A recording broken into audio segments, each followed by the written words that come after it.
Iya, silakan masuk. Terima kasih. Silakan duduk. Ya, duduk. Halo, selamat datang. Bagaimana kabarnya hari ini? Alhamdulillah kabarnya baik. Baik, sebelumnya saya izin memperkenalkan diri. Nama saya Ida Faridatul Nispa sebagai konselor di sini. Dan saya juga ingin mengetahui nama Mbak agar kita melakukan konseling ini lebih akrab dan lebih nyaman. Silakan perkenalkan diri terlebih dahulu ya Mbak. Baik, sebelumnya terima kasih. Saya izin memperkenalkan diri. Nama saya Fahda Alfiah dari Pandeglang. Oh Fahda, berarti saya bisa panggil Mbak Fahda ya? Iya, boleh Kak. Ya. Selanjutnya saya ingin menanyakan kabar Mbak juga. Bagaimana kabarnya hari ini? Alhamdulillah sejauh hari ini kabar saya baik-baik saja. Alhamdulillah. Dan kalau boleh tahu, Mbak tahu saya dari mana ya? Dari situs internet gitu Kak, yang nggak sengaja saya lewat beranda gitu loh. Oh iya. Dan di sini saya juga izin bertanya, apakah sebelumnya Mbak Fahda itu pernah melakukan konseling atau belum? Belum pernah. Oh, belum pernah sama sekali. Berarti ini pertama kalinya ya? Iya. Oke. Berarti di sini saya izin menjelaskan terlebih dahulu apa itu konseling atau konseling individual, tujuannya untuk apa, dan apa aja isinya dalam melakukan konseling itu. Boleh nggak? Boleh Kak. Iya. Jadi di sini saya akan menjelaskan terlebih dahulu pengertian dari konseling atau konseling individual. Konseling atau konseling individual di sini berarti proses bantu antara seseorang dengan seseorang individu yang memiliki masalah dan membutuhkan bantuan dari konselor. Nah, orang yang memiliki masalah ini, individu yang memiliki masalah ini disebut konseli. Nah, di sini itu konselingnya Mbak Fahda. Nah, Mbak Fahda itu membutuhkan bantuan pada konselor. Konselornya itu saya sendiri. Nah, selanjutnya itu ada tujuan dari konseling. Tujuan dari konseling ini untuk mengentaskan masalah si klien. Si klien ini kan Mbak Fahda, berarti saya di sini membantu Mbak Fahda dalam mengentaskan permasalahan yang Mbak Fahda hadapi. Nah, selanjutnya juga ada untuk memandirikan klien. Memandirikan klien di sini berarti saya itu membantu Mbak Fahda untuk menemukan solusi dari permasalahan yang Mbak Fahda hadapi. Nah, sampai sejauh ini apakah ada yang ingin ditanyakan? Tidak. Tidak ada. Baik, saya lanjutkan ya Mbak. Selanjutnya ada asas-asas dalam proses konseling. Asas yang pertama yang akan saya jelaskan itu mengenai asas kerahasiaan. Oke, jadi asas kerahasiaan di sini berarti Mbak Fahda itu nggak perlu takut untuk menceritakan seluruh permasalahan yang sedang Mbak Fahda hadapi. Karena di sini asas kerahasiaan itu sebagai kunci dari proses konseling yang menuntut saya sebagai konselor untuk merahasiakan permasalahan yang diceritakan oleh konseli saya. Konseli saya yaitu Mbak Fahda. Selanjutnya ada asas kesukarelaan. Asas kesukarelaan di sini berarti Mbak Fahda itu sudah percaya dengan saya sebagai konselor Mbak Fahda, dan Mbak Fahda juga sebagai konseli saya sukarela menceritakan permasalahan yang sedang dihadapinya, dan saya juga sebagai konselor Mbak Fahda sukarela mendengarkan dan membantu permasalahan yang sedang Mbak Fahda hadapi. Nah, yang selanjutnya ada asas keterbukaan. Nah, di sini asas keterbukaan ini berarti Mbak Fahda sebagai konseli saya terbuka secara penuh menceritakan apa yang sedang dirasakan dan apa permasalahan yang sedang dialaminya. Yang terakhir itu ada asas keputusan terakhir di tangan klien. Jadi apa yang saya berikan atau saran yang timbul dari Mbak Fahda sendiri itu yang sudah saya simpulkan, nantinya itu saya kembalikan kepada Mbak Fahda mau menerima atau tidaknya saran dari yang kita lakukan dalam proses konseling ini. Nah, itu asas-asas yang ada dalam proses konseling. Apakah ada yang ingin ditanyakan? Tidak. Tidak, berarti Mbak Fahda di sini sudah mengerti dan sudah paham bagaimana asas-asas yang ada dalam proses konseling ini. Iya, alhamdulillah jadi sedikit tahu. Oke. Jadi saya lanjutkan ya. Di sini, apa yang ingin Mbak ceritakan kepada saya sebagai konselor Mbak dalam pertemuan kali ini? Oke, jadi ini sebenarnya masalahnya kayak ya apa ya, remaja-remaja sekarang gitu, masa saya gitu, nggak jauh dari masa percintaan lah bisa dibilang. Nah tapi ini tuh kayak yang sekarang yang saya rasain tuh kayak lebih rumit aja saya rasa. Jadi gini Kak, saya tuh punya pacar. Emang belum terlalu lama sih pacarannya itu. Sedangkan sebelum sama pacar saya sekarang, saya tuh udah punya hubungan. Ya bisa disebut ya mantan saya mungkin ya. Nah sama mantan saya itu saya berhubungan udah 3 tahun lah, 3 tahun lebih. Dan di situ tuh baik keluarga saya atau dari keluarga dia udah saling tahu gitu. Nah di sini kan kayak pacar saya orang baru gitu kan masuk gitu. Sebenarnya saya tuh udah selesai sih sama masa lalu saya tuh sama mantan saya, tapi tuh kadang kayak ya mantan saya masih ini aja gitu tuh, masih ngituin saya, padahal kayak saya tuh udah bilang atau bahkan saya udah ngejelasin sejelas-jelasnya ke dia kayak gitu tuh. Nah habis itunya tapi kadang tuh kayak mikirin gitu Kak, di satu sisi kayak keluarga saya tuh masih taunya saya itu berhubungannya atau saya tuh masih ada hubungannya sama mantan saya itu gitu. Jadi kayak setiap saya kan di sini kuliah ya Kak dan ngekos gitu, jadi setiap saya pulang ke rumah tuh kayak keluarga saya gitu nanya, kok nggak pulang sama itu, kayak gini kayak gitu. Ada mungkin kalau bisa kayak sekali 2 kali ya no problem gitu, nggak apa-apa gitu ya Kak. Tapi ini kayak kayak setiap saya pulang atau misalkan kayak setiap saya teleponan atau video call gitu sama keluarga saya kayak gitu, pasti selalu kayak ada sekali 2 kali nyebut nama mantan saya itu. Padahal kayak respon saya tuh udah kayak gimana sih, kayak orang ya udah enggak gitu loh. Cuma emang saya tuh nggak bilang. Nah di sini saya tuh bingungnya kayak di sisi lain saya tuh mau bilang nih kalau saya tuh udah nggak sama mantan saya gitu tuh, tapi di sisi lain juga kayak gimana ya, emang seharusnya nggak gini sih, maksudnya tuh kayak seharusnya tuh saya percaya penuh gitu ke pacar saya gitu ya. Tapi di sisi lain kayak beneran saya tuh belum bisa percaya sepenuhnya gitu, karena kalau boleh jujur tuh kayak saya tuh benar-benar ituin semuanya tuh pas sama mantan saya. Maksudnya saya ngasih kejujuran saya ngasih kepercayaan penuh saya ke mantan saya, yang akhirnya ternyata ya di luar ekspektasi saya, di luar apa yang saya kasih. Emang saya tuh sebenarnya kayak nggak ngarepin feedback yang sama yang saya kasih ke dia gitu, tapi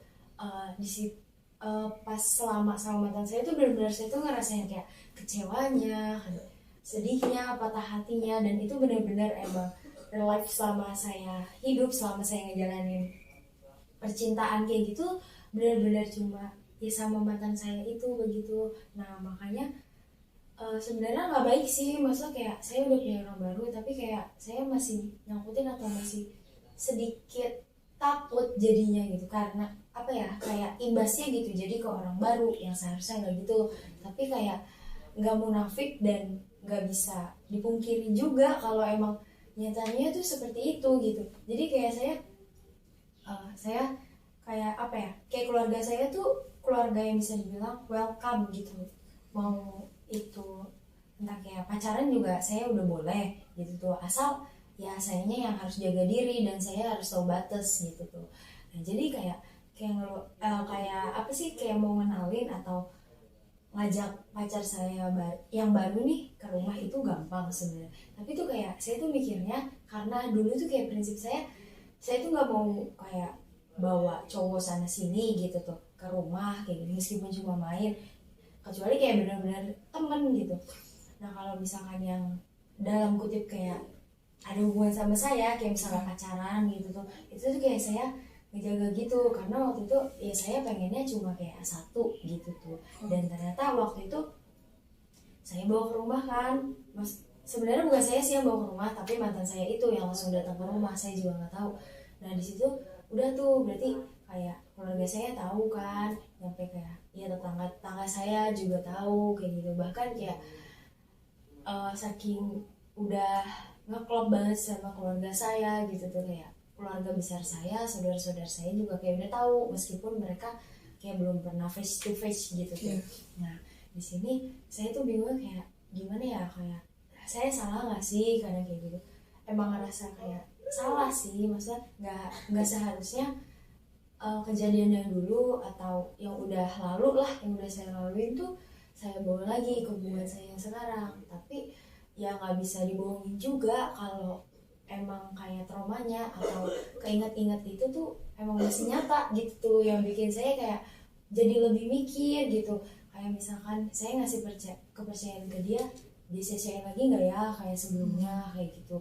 Dan benar-benar saya tuh nggak bisa sekarang tuh jadi kayak lebih pemilih gitu tuh. Dan kayak nggak gampang ngasih kepercayaan, nggak gampang kayak percaya, nggak gampang istilah kayak mungkin kalau bahasa kasar tuh kayak nggak gampang dibodohin kayak gitu tuh. Soalnya kalau ya sebelumnya itu pas sama mantan saya itu tuh kayak apa sih, saya tuh apa ya bahasanya, kayak manut, kayak ngikut aja gitu. Iya, dan saya tuh percaya banget, padahal kayak udah ada teman-teman saya yang bilang dia begini dia begitu, tapi kayak misalkan saya nanya ke mantan saya itu kayak bilangnya enggak gitu ya, padahal emang benar kata-kata teman saya gitu tuh. Nah dari situnya saya kayak gimana ya, kadang suka bingung aja gimana ya cara menyikapi yang benar. Maksudnya kan kayak biar apa sih, pacar saya yang baru ini juga dia tahu kalau misalkan kayak keluarga saya tuh masih taunya saya tuh berhubungan sama mantan saya gitu. Tapi jadi mungkin kalau misalnya kayak saya di posisi pacar baru saya juga, saya bakal kayak overthinking gitu ya kak. Tapi kayak ya udah, saya kayak ngasih pemahaman juga ke pacar baru saya, maksudnya kayak kondisi keluarganya, maksudnya kedekatan keluarga saya sama dia tuh begini kayak gitu. Dan maksudnya kayak saya juga udah sedikit-sedikit kok ngasih tahu, cuma kayak nggak bisa langsung brok gitu tuh ngasih taunya ke keluarga saya, karena kan mau nggak mau gimana ya, kayak hubungan bertahun-tahun gitu. Dan itu ya keluarga saya udah percaya banget gitu, dan dianya juga begitu tuh. Tapi ya balik lagi kan karena yang ngejalaninnya itu saya dan mantan saya gitu ya, jadi yang tahu internalnya kita itu ya kita berdua gitu tuh. Jadi maksudnya mau kayak kelihatan orang-orang bilang baik-baik aja kok tiba-tiba udahan kayak gitu atau gimana, itu ya balik lagi sih sebenarnya menurut saya itu kayak balik lagi ke saya sendirinya gitu. Kalau kata mantan saya gitu, maksudnya kayak keluarga dia juga suka nanyain gitu. Sebenarnya kayak saya tuh apa ya, nggak pernah sih main yang cuma main ke keluarga mantan saya tuh nggak pernah, kecuali misalnya kayak ada keperluan kayak gitu baru. Nah jadi sekarang saya tuh kesini tuh kayak ya bingung aja gitu tuh, ke ini kayak saya harusnya gimana gitu, karena kalau misalkan kayak saya cerita ke temen nggak bisa sedetail ini gitu kak. Oke, jadi sebelumnya saya izin bertanya dulu, sejak kapan Mbak Fada ini merasakan gitu permasalahan yang sudah tadi Mbak Fada ceritakan kepada saya? Karena di sini saya juga melihat bahwa dari cerita Mbak Fada itu kayak masih baru gitu tuh hubungan Mbak Fada dengan yang sekarang ini. Jadi kan otomatis permasalahan ini belum lama gitu Mbak Fada rasakan gitu. Oke, jadi sebenarnya kalau gimana ya, banyak sih yang saya rasain. Jadi tuh maksudnya kayak saya awalnya tuh ngerasain saya udah mungkin udah nggak sejalan gitu lah ya bahasanya, kayak saya tuh udah nggak sepemikiran sama mantan saya ini tuh kayak udah dari lama gitu.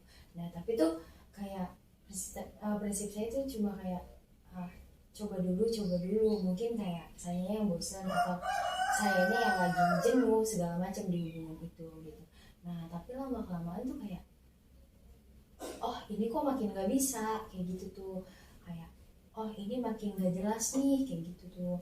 Nah waktu itu di satu posisi juga kayak saya apa ya, bukan sibuk juga sih, cuma waktu itu mungkin saya ada kesibukan gitu ya Kak. Nah kesibukan itu yang bikin saya mungkin sebagian besar ngabisin waktu saya tuh cuma di kampus ngurusin itu kesibukan kampus, cuma bukan kuliah doang ya Kak.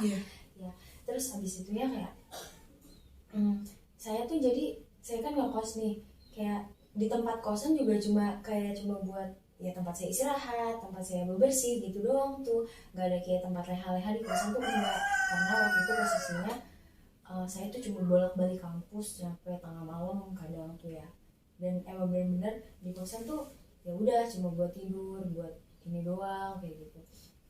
Nah terus di satu posisi tuh kayak saya tuh kan capek, maksudnya ya saya juga manusia, jadi saya tuh capek. Ini saya lah, badan saya tuh capek kan karena harus setiap hari bolak-balik kampus kayak gitu-gitu. Nah terus kayak mantan saya nih emang itu tuh apa ya, saya dari awal tuh sebelumnya udah bilang kata saya kayak udah ada timeline-nya lah,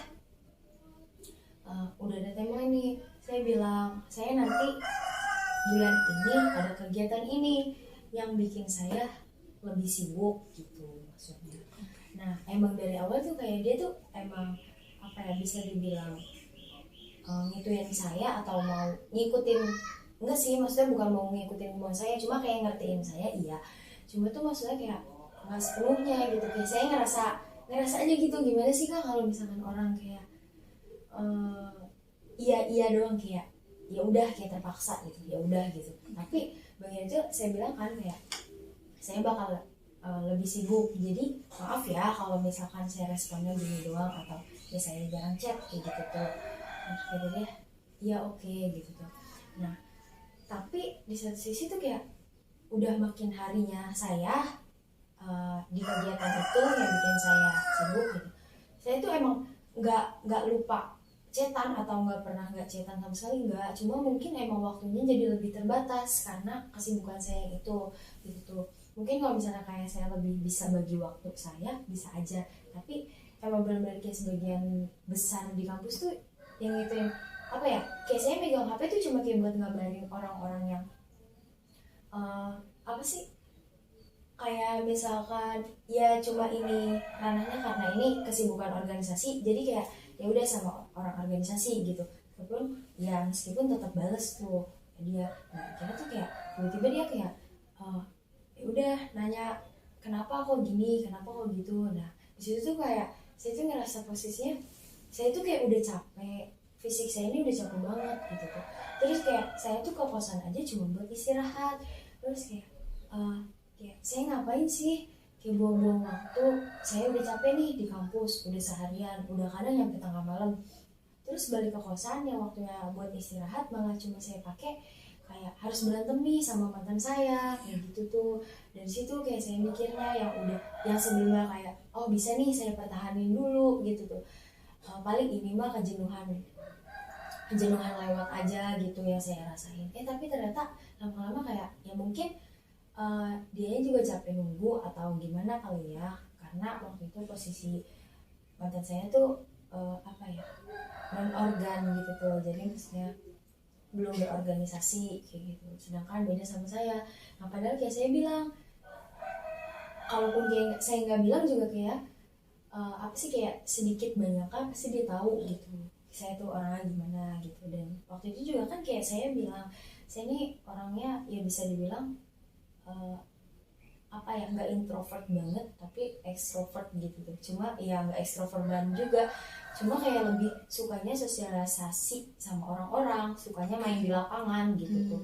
Nah terus jadi gimana ya, maksudnya kayak saya udah jelasin nih diri saya begini, terus kayak dia iya gitu, dia udah ini gitu, tiba-tiba kayak gimana sih, maksudnya mungkin kayak kakak pernah ikut organisasi dan itu kan kayak banyak relasi gitu ya, teman-teman dari mana, nah gitu.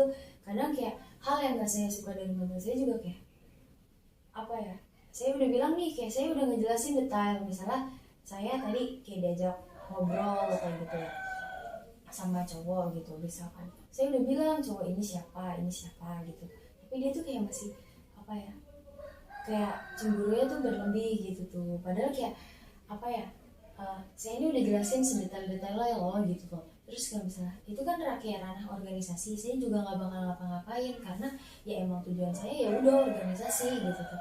Nah tapi mungkin nggak tahu kayak emang sayanya yang masih egois atau gimana, tapi atau mungkin kayak mantan saya terlalu apa ya, bisa dibilang kayak posesif gitu.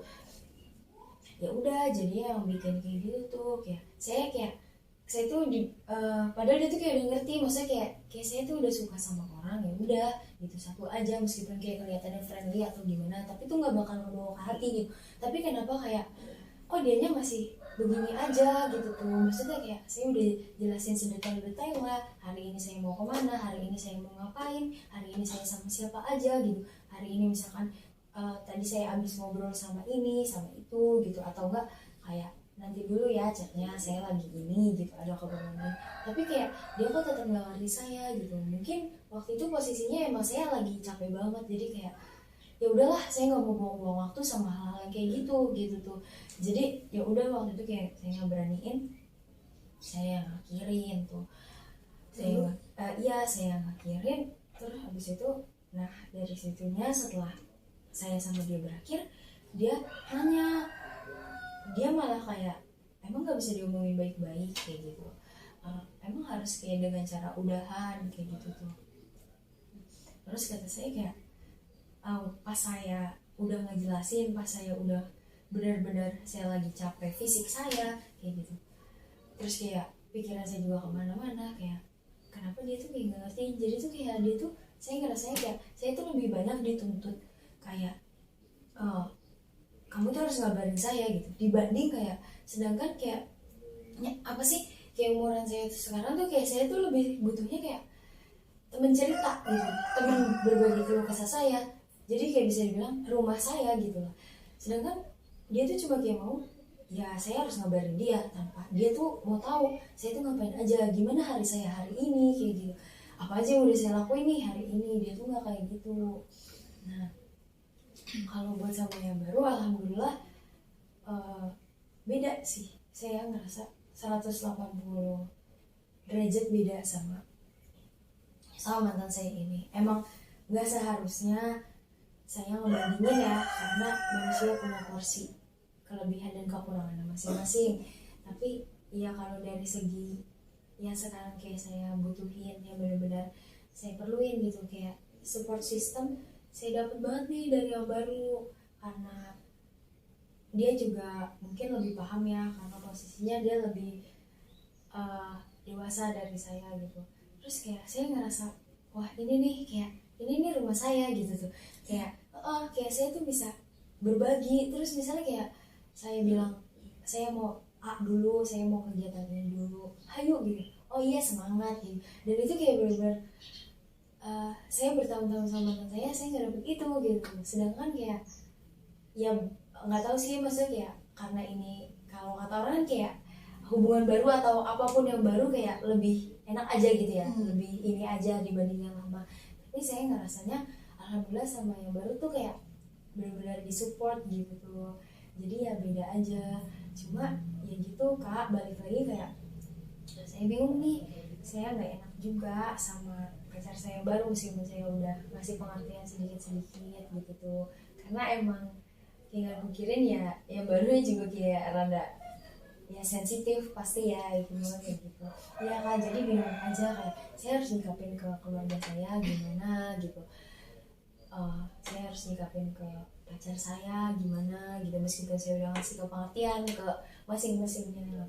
Kalau misalnya kayak komentar saya mah ya udah sih, saya udah ngejaga apa ya, maksudnya saya udah ngejaga nggak ini banget lah, benar-benar meskipun kayak dia ngechatin udah saya suka ngebales gitu, karena di sisi lain saya menghargai pacar baru saya. Terus di sisi lain juga saya nggak mau tuh kayak ya udah ke masa lalu lagi kayak gitu Kak. Oke, berarti dari apa yang Mbak Fada ceritakan tadi, bahwa mantan Mbak Fada ini kayak masih pengen gitu menjalin hubungan dengan Mbak Fada, sedangkan Mbak Fada sudah tidak mau berhubungan dengan dia. Namun orang tua Mbak Fada masih mengetahuinya Mbak Fada itu memiliki hubungan dengan mantan Mbak Fada. Sedangkan Mbak Fada ini sudah punya orang baru yang belum pernah Mbak Fada kenalkan kepada orang tua Mbak Fada, karena di belakang cerita ini yaitu ada mantan Mbak Fada itu. Berarti permasalahannya ada di situ. Nah, dari sini boleh nggak saya tahu apa yang membuat Mbak Fada lebih semangat dan yang memotivasi Mbak Fada bisa sampai di saat ini gitu tuh. Padahal permasalahan yang Mbak Fada ceritakan tadi ya lumayan dibilang berat lah gitu tuh untuk di usia yang saat sekarang ini gitu. Kalau buat hal-hal yang buat saya semangat itu, yang pertama orang tua, diri saya dan tujuan saya.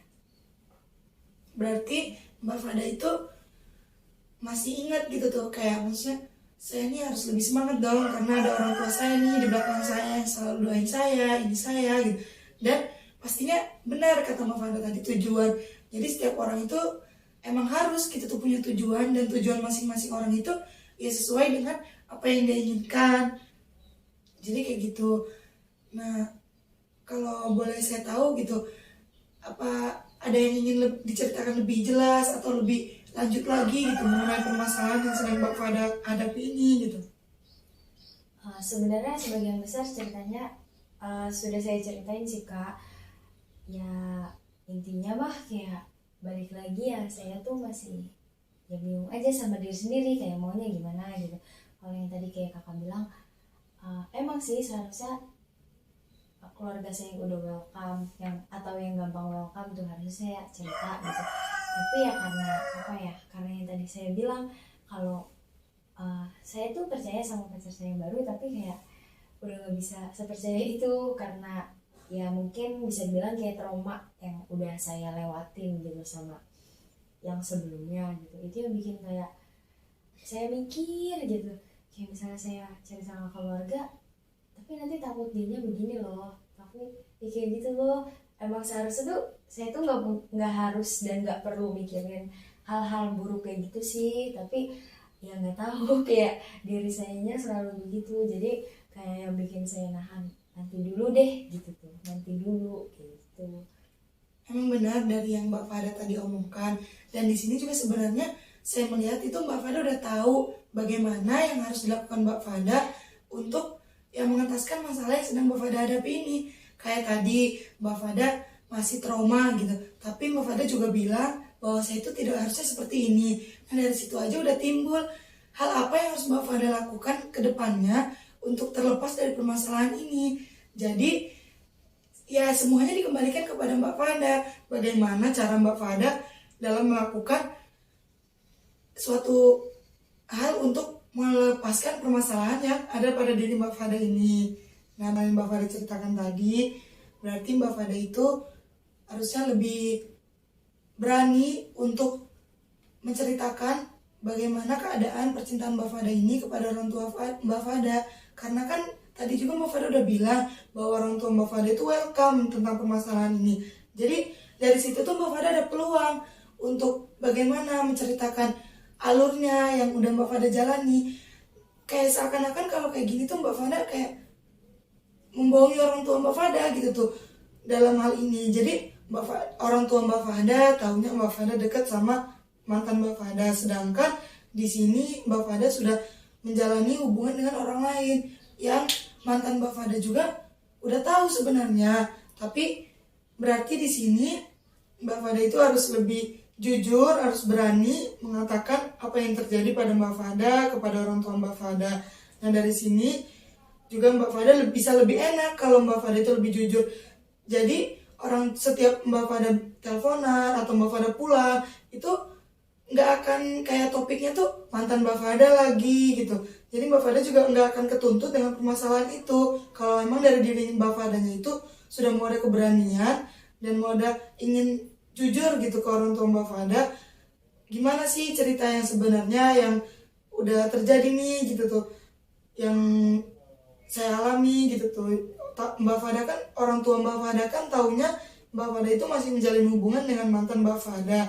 Sedangkan di sini Mbak Fada juga lagi berusaha untuk tidak menjalin hubungan lebih dekat lagi dengan mantan Mbak Fada. Bukan berarti Mbak Fada memutus tali persaudaraan dengan mantan Mbak. Apakah ada permasalahan yang masih mengganjal yang ingin Mbak Fada ceritakan kepada saya?